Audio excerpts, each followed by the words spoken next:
Operation सिंदूर बेले भारत ठारू शक्त प्रहार खाइबा परे मध्य पाकिस्तान रो सरकार सेठार सेनाध्यक्ष जनरल आसिम मुनीर को प्रमोशन देछि।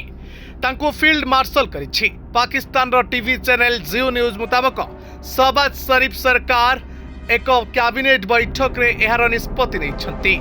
रिपोर्ट रे कहा जाइछि जे 20 मई 2025 रे पाकिस्तान रो संघीय सरकार सेना प्रमुख जनरल आसिम मुनीर को फील्ड मार्शल पदरे पदोन्नत करिसंती। फील्ड मार्शल आयुब खान को परे एबे मुनीर 5 स्टार रैंक प्राप्त द्वितीय पाकिस्तानी सेना अधिकारी होइसंती।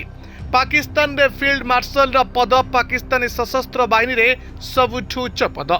एबे जनरल मुनीर देशर इतिहास रे द्वितीय फील्ड मार्शल होइसंती। या पूर्वरु आयुब खान 1959 रु 1967 मध्य ए पदरे कार्यरत थिले। दर्शक बंधु, ऑपरेशन सिंदूर रे जो भली भाव रे भारत पाकिस्तान लो 9टी आतंकी अड्डा को ध्वंस विध्वंस करदेला, किंतु पाकिस्तान निजे निजे भावुछि कि ए युद्ध रे आमे भारत को हराई देलु, ए युद्ध रे भारत को आमे पानी पियाई देलु। सेतिपाई आसिम मुनीर जे सेनाध्यक्ष थिले तांकु एबे प्रमोशन दिया जाइछि। निहाती भाबे हास्यास्पद कथा, एते सबु परे मध्य जो आतंकवादी रो चिंताधारा शहबाज शरीफ छाड़ी पारि नाहंती। सेतिपाई तो आतंकवाद को सबु बेले प्रमोशन करुथुबा बा प्रमोट करुथुबा आसिम मुनीर को एथर फील्ड मार्शल करा जाइछि, अर्थात तांकु प्रमोशन दिया जाइछि। मेरा रिपोर्ट दिनलिपि लाइव।